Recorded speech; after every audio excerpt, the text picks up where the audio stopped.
but we are approaching the United Nations. It's a hardy band, okay? Cameroon is a long way away, and the Anglophone regions are one part of it.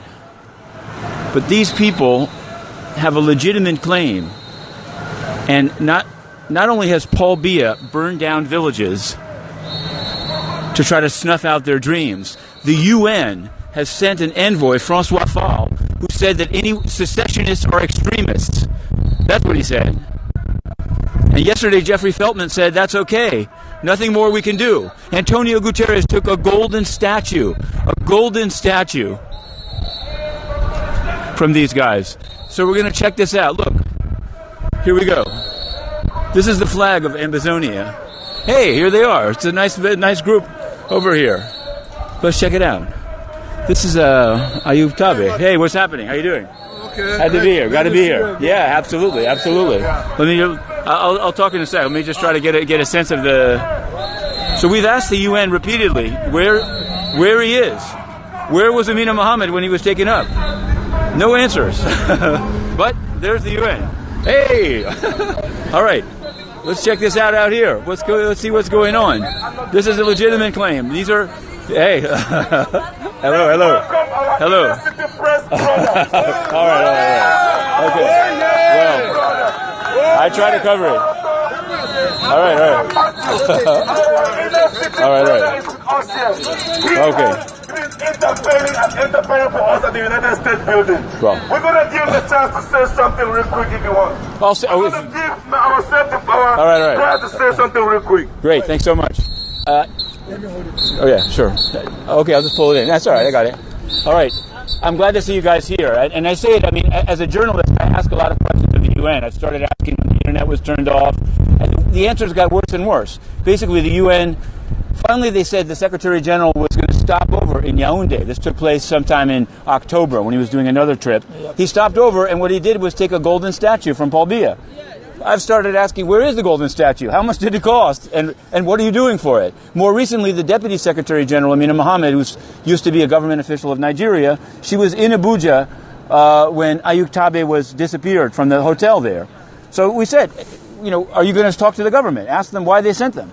No. Recently, and you may not have seen this yet, but she put out a statement, the UN put out a statement. Amina Mohammed met with Buhari, President of Nigeria, and they called on Cameroon to treat those who'd been returned in compliance with international law. It's a nice call, but the same country that sent them back illegally, it's very hypocritical to say, now treat them right. And so we just keep, even yesterday, today the UN is closed, I've asked them, where is the Secretary General? Because I think he should hear from the people that if he went and met with Paul Biya and took the golden statue, he should hear the other side. Yes. But I believe he's out of town, and I believe they're not even saying where he is, actually. I literally have said, where is he? Because he's a public official, totally outside of this issue. He should say where he is. Maybe I'm not pushing it right. But in any event, the questions go on, and it seems like this is it's a uniquely UN issue because of the referendum going all the way back, because of the way it was done in 1961 in the General Assembly. So there are a lot of questions for them to answer, and I intend to keep asking them. So I'm glad to be here. Thank you. Thank you. In Cameroon, between the central government and the Anglophone areas, seems like they turned off the internet. Now, more recently, they've been burning down whole villages. I know that Mr. Fall had gone there, and at least I heard him say that anyone that wants secession is an extremist, which is something that the government uses to actually perform these acts and say that anyone that says that is a terrorist. So I wanted to know, all right. Thank you. Questions? No. Questions? I'll go about it that way. Okay. Yeah. Oh, sure. Anytime. Yeah. Guys, I'm glad that this is a...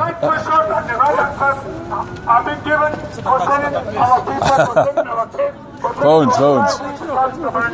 Mr. Rosalie, on behalf of the Ambazonians, we thank you heartily. Nice hat. Great service that you do to the world. Do you want one of those hats? Say? No, I'm okay. Spring is coming. Okay. If it was the fall, I would do it for sure. Anyway. And we pray. We always continue to pray that God will give you long life and that God will sustain you, give you, and promote you to wherever you have desire. Okay. Thank you so much. Thank you. Thank you. All right. Okay. Definitely. No. Keep it up. Keep going. I'm here to cover it. So let's hear some speeches. I won't stop. Hey. All right. Sorry, guys. We've got a big...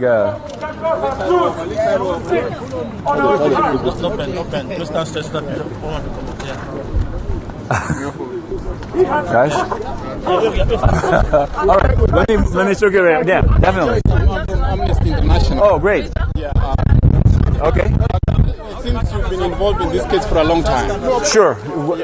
I guess, I mean, I don't know how far back you want to go at. It's one of these conflicts where... Yeah. Please just tell us your name. Okay. You're live now. Sure. My name is Matthew Russell Lee. Yes. I'm a journalist with Inner City Press. Yes. And I cover a lot of issues at the UN, Western Sahara, Yemen. But this issue grabbed me because anytime a government turns off the internet in a place, just to keep people from getting messages around, that's when I started asking about it. Yes.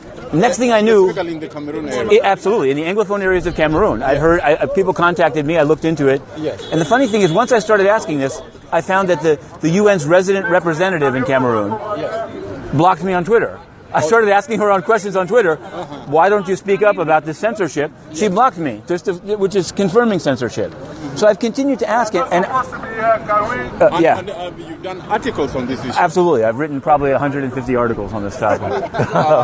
InnerCityPress.com. Oh, Inner City Press. Exactly. And right now, what they're asking for is basically independence. I think it's reached that point. I mean, I think the UN is very against. They love territorial integrity. This is the main problem with the UN. The UN said anyone who's a secessionist is an extremist. This is a quote by the UN's envoy, Francois Fall. He said secessionists are extremists. This is a terrible. That's what he said. You can find. Is that an official policy? That is what that pretty much. Their policy is that there should be discussions, but only within the framework of sovereignty. The moment you say we want a new border, you're outside the bounds. They think it's legitimate for Cameroon to not talk to anyone that wants to be independent. And the problem is, this is exactly what Paul Biya's excuse is for killing people in these areas. He says they're terrorists. He says people are terrorists. If you say you want independence, if you say you don't believe in the way that the elimination of federalism, then you're an extremist and a terrorist. So the UN has really failed on this file. You can look all the steps that have taken place. The Secretary General says he wants to avoid conflict. I would say the UN has actually thrown gasoline on the fire here by going and so much citing. Paul Biya has been president for 36 years. 36 years he's been coming here every September, shaking hands, giving gifts. Right now, Cameroon is the chair of the UN Budget Committee. So Antonio Guterres needs the approval of the Budget Committee for his supposed reforms. Yeah. He went to Cameroon. He stopped over for about 4 hours. He had been in Central African Republic taking... Have you traveled in that region? I have. Not to Cameroon. I've been to CAR. I've been to DRC. Okay. As Amnesty International, we are very interested on some of the human rights violations taking place Absolutely. In the region. Okay. So what are some of the documented human rights violations that maybe you've read, you've seen, you've interviewed? I mean, I think what's happened now is basically to try to put down the secessionist impulse. They've burned whole villages. I've seen the pictures. They've burned young men that use motorcycles to make their living. They've burned the motorcycles. Are you talking about the police or the military? I'm talking about BIR. I'm talking about BIR, the Special Forces of Paul Biya. But they've used gunship helicopters. They fly helicopters over. It's a brutal repression because their idea is that's why they turned off the internet. They don't want anyone to know what's happening. You saw France recently. They said no one should travel there. This is maybe it's good, maybe it's bad, but it's a zone that's been sort of cut off. There's no internet as we speak right now. What they've tried to do now is slow it down. They turned it off for 94 days. Yeah, they turned it off for 94 days, but they realized that this made the conflict more high profile. So they turn it on, but they managed to turn it on and turn it off. But still, messages get out. I mean, as you may know, it's actually a pretty high-tech area. They have something called Silicon Mountain, where these guys are doing apps. I mean, they're building an economy. When you turn the internet off, you destroy everything. When you burn people's motorcycles, you destroy everything. They've created curfews. It's as bad as many of the human rights situations that the UN talks about. But in this case, the UN is covering it up. Honestly, they go and say there's going to be dialogue. There's no dialogue. Because the government has said we won't talk to anyone that believes in this. So how can there be dialogue? You can't choose your own counterparty to dialogue with. Paul Biya is an old man. Maybe maybe it'll stay this way as long as he's in power. But thank you for sure. work you're doing. Once again, what's your media house? It's innercitypress.com or at innercitypress on Twitter or innercitypress on YouTube or on Periscope, all over the place. Okay? Thank you. Definitely. Glad you're doing it. Yeah. Let's take a picture. Okay. All right. Guys, I didn't. Sandrine, okay, come on now. Sandrine. Many phones, many. Well. Okay. Slanja, tomorrow. Okay. Fast. This is a lot of phones. We got a lot of phones here.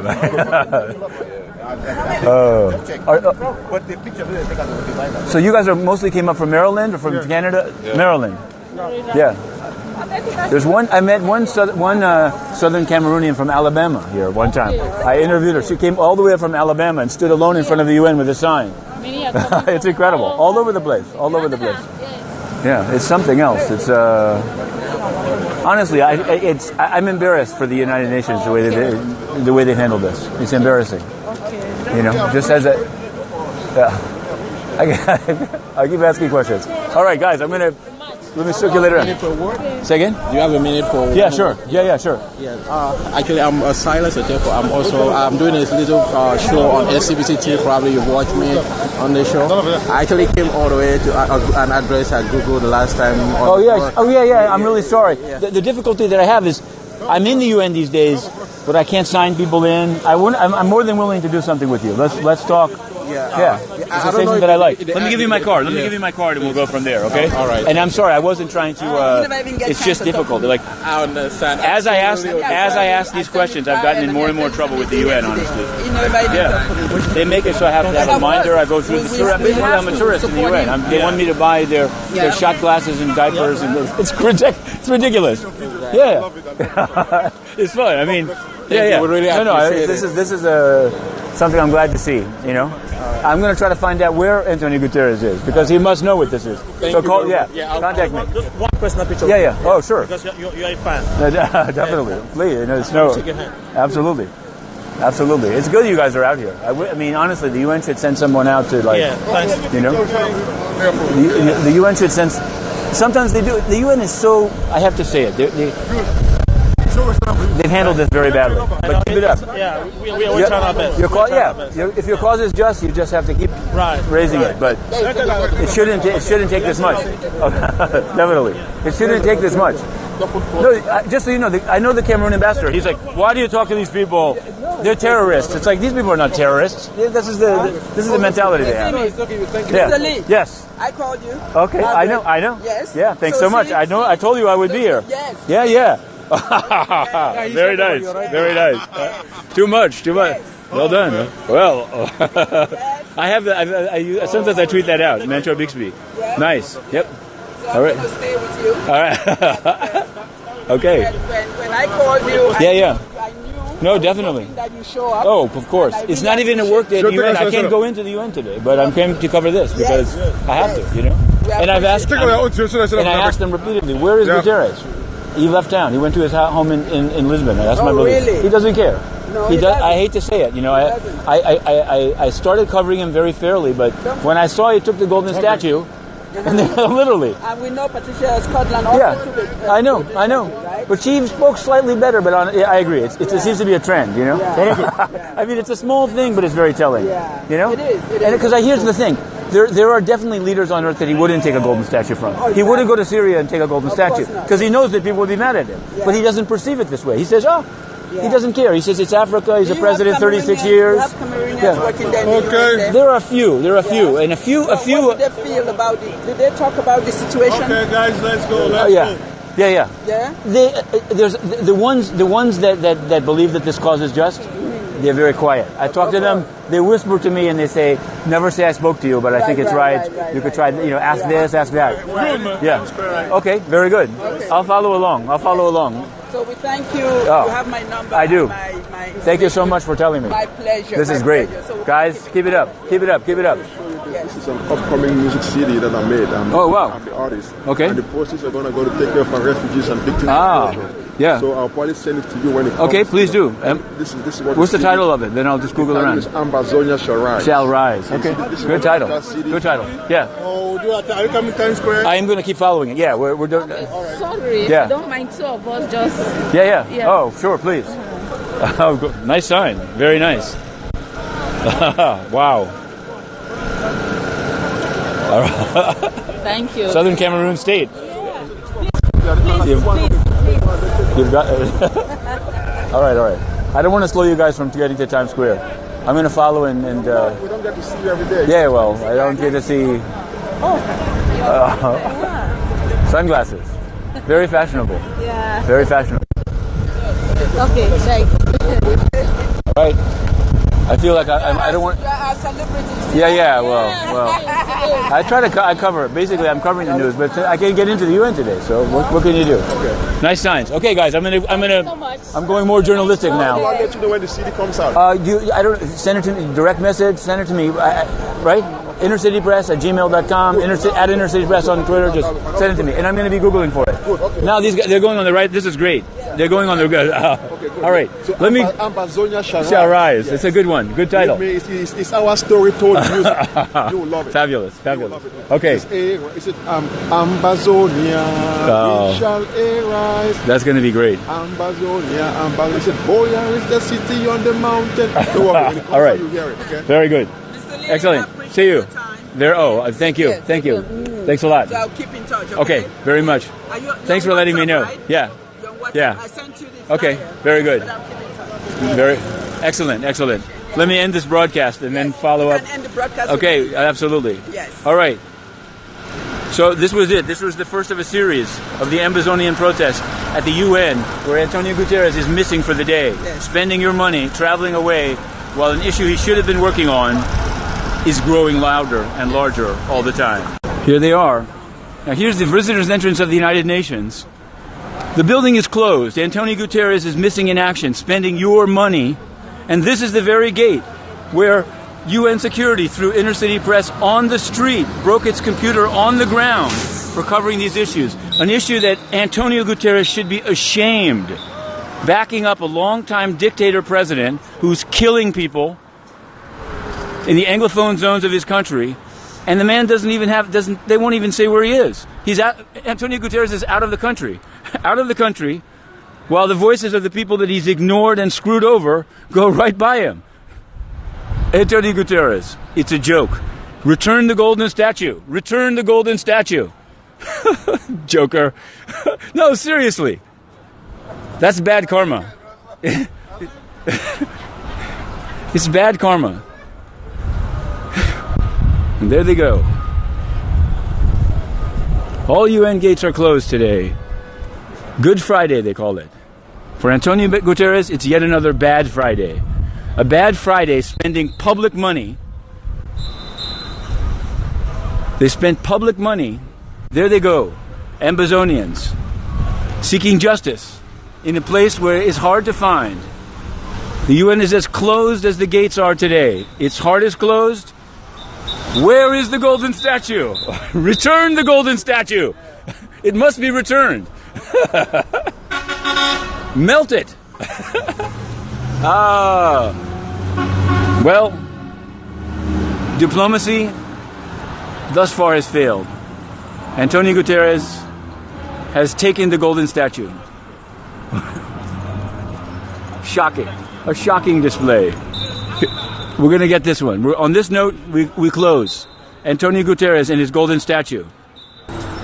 Here at the United Nations, where dreams come to die, where non-violent aspirationals of independence are described as extremists. You saw them. Were they extremists? What does Antonio Guterres care? He's back in Lisbon. What does his deputy care? Covering up for Buhari.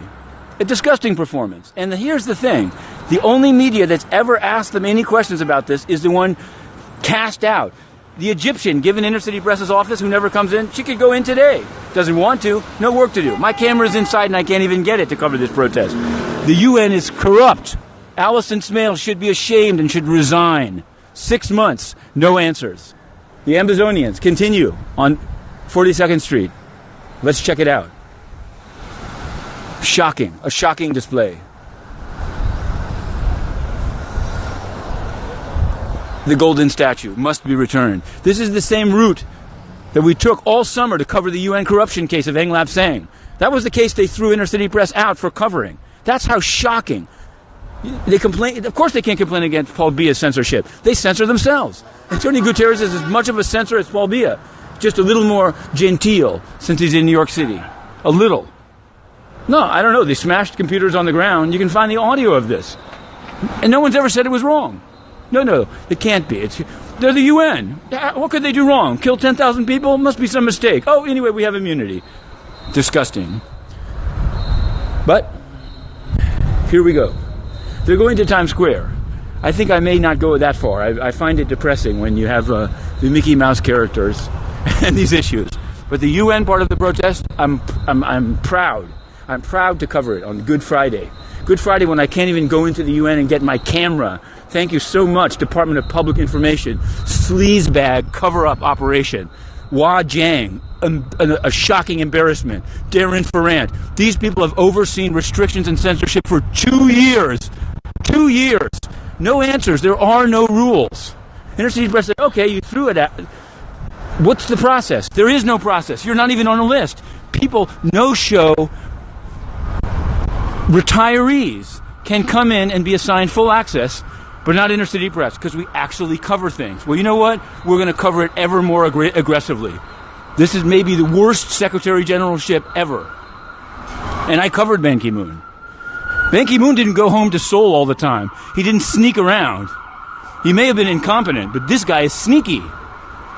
What? We asked Stefan Dujarric, we asked Farhan Haq, we asked whoever they put on weekend duty, where is he? It's a very simple question. It really does have to be answered. But only at the UN do they think they can take your money and go and hide and then smash the computer of the press that's asking. Disgusting.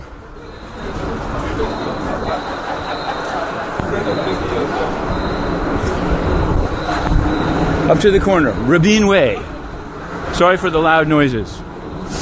And a little bit sorry for the ranting, but it's all related. Of course the UN, of course Antonio Guterres can't solve this or even have a positive impact on this issue. He's corrupt. He's a corrupt censor. Here, the Ambazonians. Continue. I think they're gonna get the green light, and we're gonna have it. This is maybe our closing tracking shot. A blue flag across 2nd Avenue. Rolling.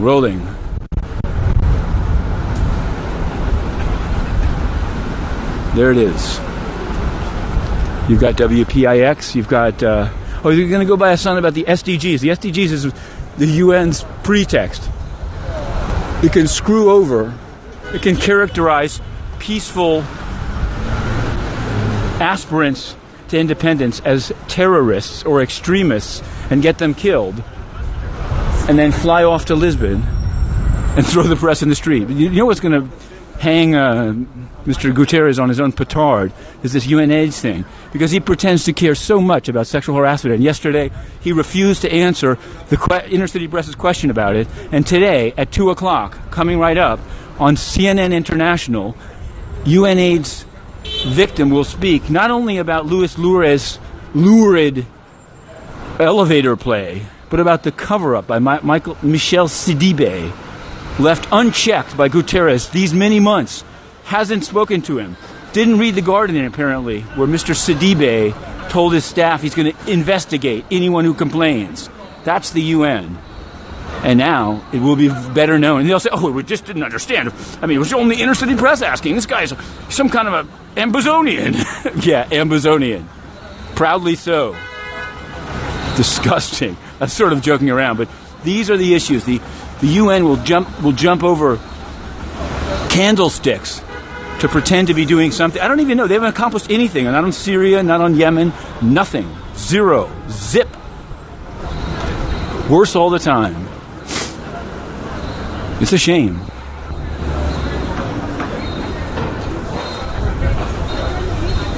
It's nice to see this blue flag floating across 42nd Street, so that this broadcast doesn't freeze up again. Let me swing out for a final tracking shot. Here, in Midtown Manhattan, the Ambazonian flag is unfurled. Where's Tomo Monte? Tomo is not the problem. The problem is the UN. The fact that dictators want to hold on to their land, not a surprise. The fact that the UN sides with dictators routinely, and censors the press that asks, that's surprising. Geico. All right. We'll end right here. Matthew Lee, Inner City Press, on behalf of the Free UN Coast for Access. Thanks for doing this exit press conference. I wanted to ask you about a conflict that seems to have actually gotten worse in the last year, either despite or some say because of UN involvement, and it's the one in Cameroon between the central government and the Anglophone areas. Seems like, you know, they turned off the internet. Now, more recently, they've been burning down whole villages. I know that Mr. Fall had gone there, and at least I heard him say that, you know, anyone that wants secession is an extremist, which is something that the government uses to actually perform these acts, and say that anyone that says that is a terrorist. So I wanted to know, like, how it's a lesser known or less high profile conflict, but how does DPA? You said you have all this expertise from around the world, but is it possible that sort of the former or even current colonial powers have kind of the ear in some cases of these kind of conflicts? And how would you assess the UN's performance in Cameroon? Thank you, Mr. Lee. It's worth keeping in mind that that by and large, the Department of Political Affairs operates overseas under Chapter 6 of the Charter. That means member state consent. We operate in Chapter 8 in partnerships with regional and sub-regional organizations that are key to our ability to have full understanding and better credibility in our work. But it's Chapter 6. This is not something where the Department of Political Affairs can say, "Hey, we see a problem. We're going to send out a team or an envoy or something like that." That's not how it works. We have to have we have to be able to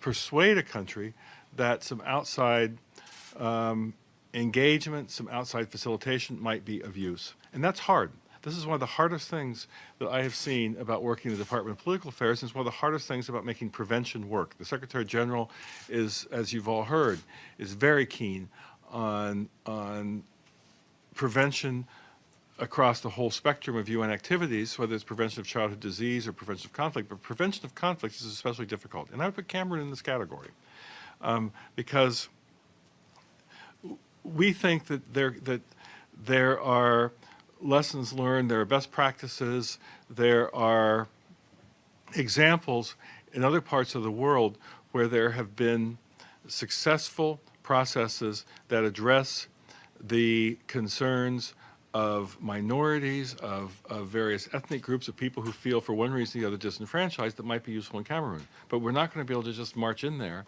and say, this is what you got to do. That's not the idea, and it's not realistic. And so we have a sort of an ongoing dialogue with the Cameroon authorities about our concerns over over problems in the Anglophone region and what could happen if those concerns aren't addressed effectively. But this is not the case of the UN being able to go in and saying this is the solution. Even when the door is open to UN intervention on conflict prevention under Chapter 6, I don't believe it's wise for the UN to say this is the solution. What the UN should be doing is helping local actors come up with a way forward that addresses grievances in a way that the local owners end up having ownership in that. I think the Cameroon is something we need to keep watching.